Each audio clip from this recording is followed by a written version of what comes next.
I know you have a medical background, so how did this all come about? What got you into this form of healing? Well, I trained in internal medicine, and then I trained in endocrinology, which is the study of hormones, and then I trained in neuroendocrinology, which is the study of brain chemicals or hormones. And when I was training, we were actually at that time discovering what we could easily call the molecules of emotion.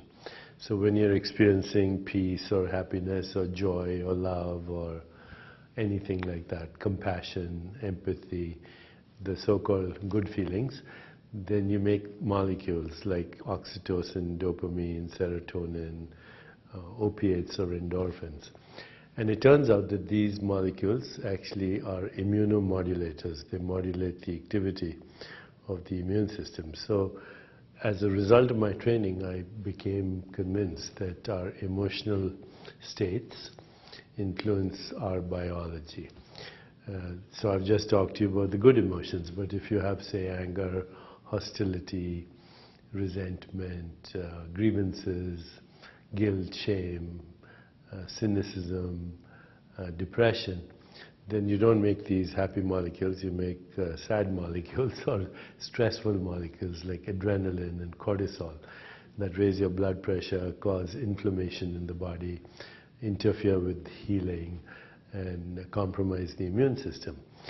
So our body is constantly in a state of dance between, on the one hand inflammation, on the other hand healing, or what you call self-regulation or homeostasis. And our mind has a lot to do with it, and now we have the science to prove that.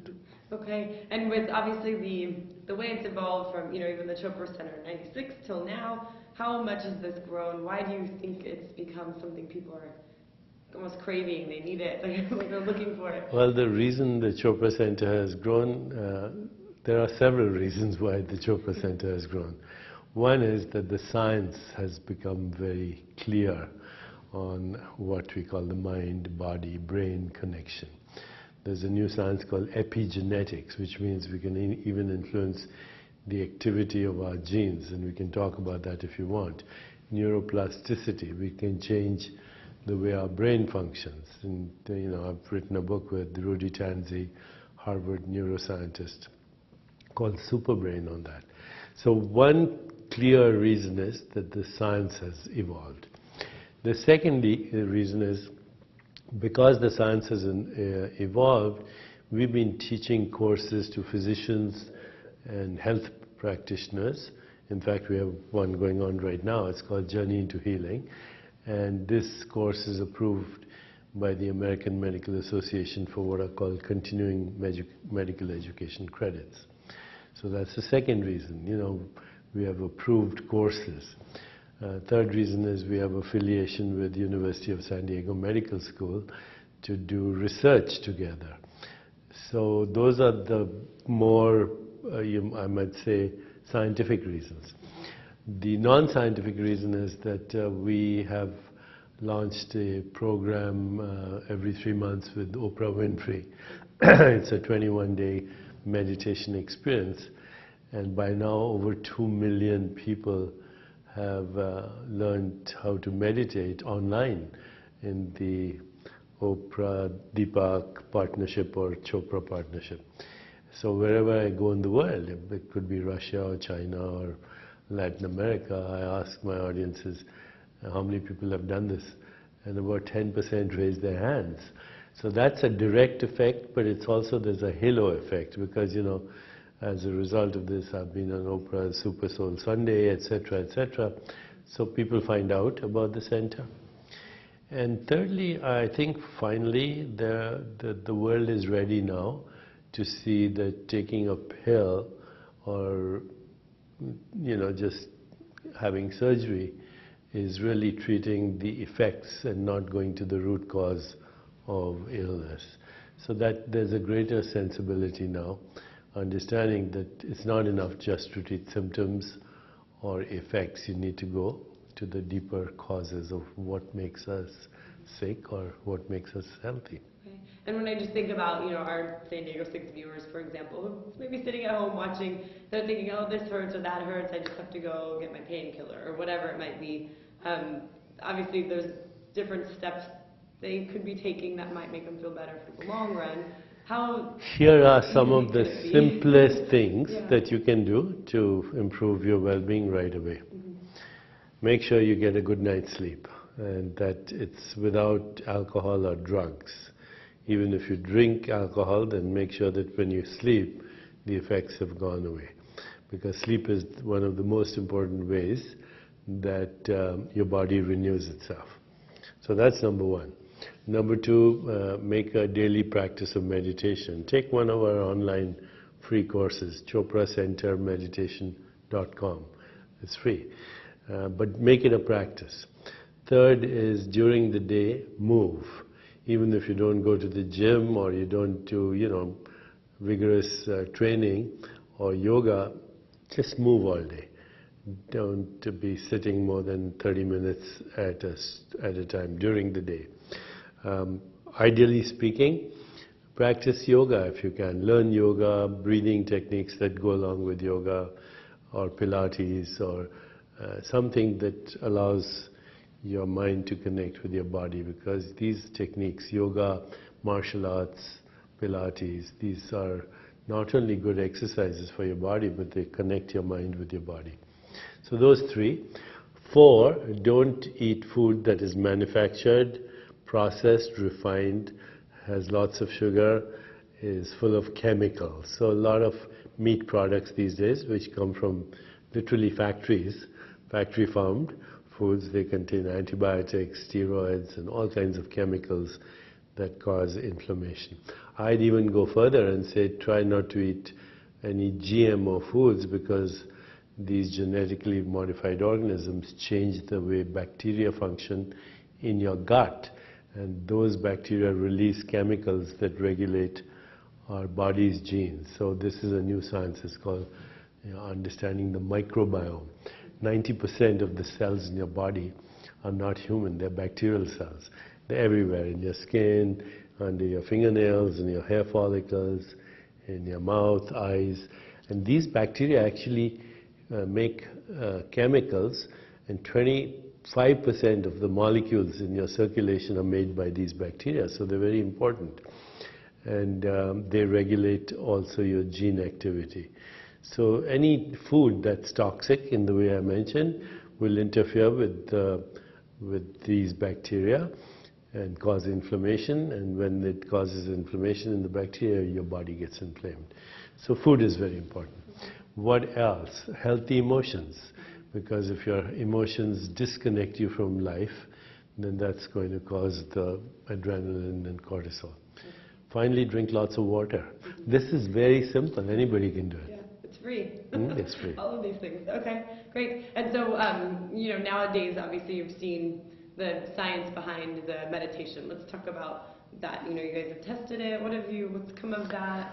What happened? We have been collaborating with the University of California, with scientists at the University of California in San Diego, San Francisco. In fact, one of our affiliate scientists that we collaborate with is Elizabeth Blackburn, who's a Nobel laureate, and then scientists at Harvard Medical School, Mount Sinai, Scripps locally.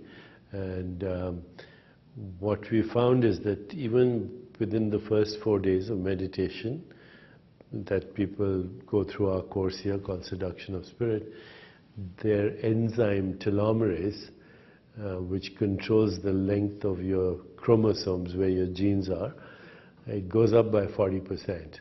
Now what we've also done is looked at gene activity, cell biology, genetic markers of aging.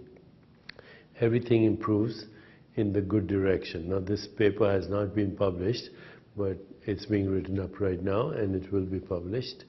So meditation basically changes your gene activity, your cell biology at a very fundamental level.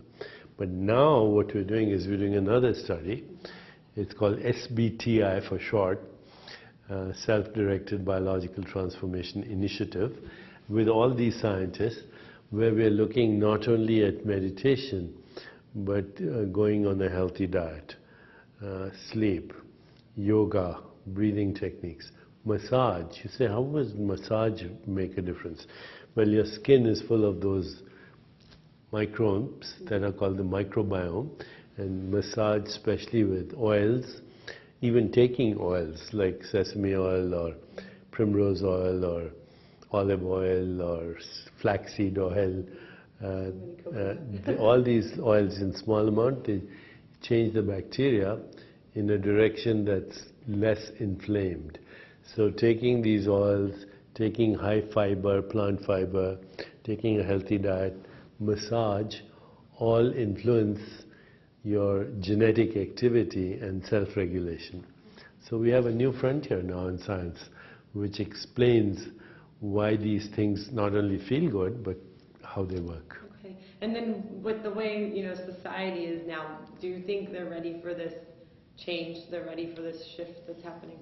I think society is very ready for this shift because, what we call healthcare reform has nothing to do with healthcare. It's mostly insurance reform, and all the insurance money is going to the wrong things. I mean, if you've ever watched a commercial on television, in your own channel perhaps, you'll see that every drug, they warn you that it could give you sexual impotence, starts with sexual impotence, ends with death. And there's everything in between. There's no such thing as a pharmaceutical that doesn't have the potential to really do harm. Also, we know that 80% of the pharmaceuticals that are used are of optional or marginal benefit, which means if you didn't use them, wouldn't really make a difference other than save you money and side effects. We also know now that medical prescriptions account for more drug addiction than all the drug lords of Colombia combined. 99% of addictive behavior is a result of medical prescriptions. We, as a medical profession, we outdo any drug lord from Colombia or anywhere else. So people are beginning to see the problems associated, which is with, what we call reductionist mainstream medicine. That doesn't mean it's all useless. It's not all useless. If you have pneumonia, you need an antibiotic. If you break your leg, you need an orthopedic surgeon. When it is used selectively, then pharmaceutical intervention, surgery, radiation can be very powerful, but only if used selectively. If you use it indiscriminately, it does more harm than good. Okay. And I noticed, a lot of the teachings through Perfect Health, for example, correct, it's a lot of reducing stress, like our day-to-day life is very constantly adrenaline, cortisol, all of that. So as far as the way, the world is kind of, technology's out there, it should be, you would think, easier lifestyle for us. Why do you think people aren't getting so wrapped up in stress is the #1 epidemic of our civilization. Directly or indirectly, it's linked to heart disease, all kinds of inflammatory disorders, infections, autoimmune illnesses, you name it. Stress is directly or indirectly linked because it causes all this biological chaos in the body. It's also linked to addiction, which is the #2 problem in the world after stress. So people are living very stressful lives, and I like to say that doesn't have to be. I don't blame technology because technology is neutral. We can use technology to help ourselves, or we can use technology to kill ourselves. So it's nothing to do with technology. In fact, I'm wearing all these gizmos that are helping me look at how much exercise I do, how much sleep I get. They even measure stress response. So you can use technology to help yourself. It's up to you. The key is self-awareness. The more you learn about yourself, the more you'll participate in your own well-being and your healing. And with medical doctors too, when you first started all of this and, started sharing the knowledge, did a lot of people look at you like, what are you doing? This is weird. Well, I was in Boston and I was affiliated with several institutions in Boston. And I realized that if I didn't, either I had to stop talking about what I was saying, or I would be fired anyway. So I left before I could be fired. And I thought California is a good place because people are more open. I realized that even California, they were a little more open, but not that open. So we took the risk, we started this, and now we are in a place where I go back to Boston to lecture in the same institutions that I was afraid would throw me out. Okay. And people are, even medical field is open to all of this? Oh, a lot. I lecture once a year at Beth Israel Hospital, Harvard Medical School. I have an appointment at UCSD Medical School. As I said, our courses are accredited by the American Medical Association. So it's a big sea change, and it's only starting. Okay. And with all the cancers, the heart disease, that kind of thing, do you see this all? Here's where it is going. Here's where it is going. Only 5% of disease-related gene mutations, I have to be very careful how I phrase it, only 5% of disease-related gene mutations are fully penetrant, which means you can't stop them. These are quite rare. So if you think of the breast cancer that Angelina Jolie had, she had one of those that would have been fully penetrant. You couldn't have stopped it. So she had bilateral mastectomy. Like that, 5% of Alzheimer's gene mutations are fully penetrant, which means at this moment we don't know how to stop them. But that's 5%. The 95% of disease-related gene mutations, their expression is influenced by lifestyle and by how we experience our day. You know, were you happy? Did you have good social interactions? Did you experience a lot of love? Did you sleep well? Did you eat well? Did you exercise? In general, are you an easygoing person? All these things actually influence what's happening in our body at a very fundamental level. Okay. And so learning the doshas and the chakras, those kind of things might be, you know, something foreign for people. Do you think that's going to be common language? For a lot of people, learning the doshas and chakras is kind of very esoteric and foreign, because first of all, these words are not part of the English language. Secondly, they seem alien to this culture, although they're becoming popular in the yogic community. Think of doshas as principles. So instead of saying vata, pitta and kapha, if you say transport, process and structure, and then you really understand that everything in nature has those three principles. If I look at a plant or a flower or your body, things are moving, there's transport, things are being processed, metabolism, and things are being stored. Even that's a fundamental principle even in computers, okay, transport, process, structure. So we are trying to create a new vocabulary for these terms, the doshas, that people will understand.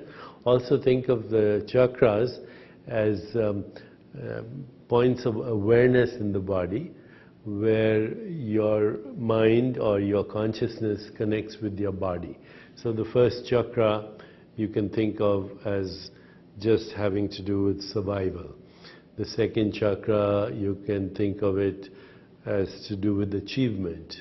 The third chakra, you can think of it as to do with power or self-power.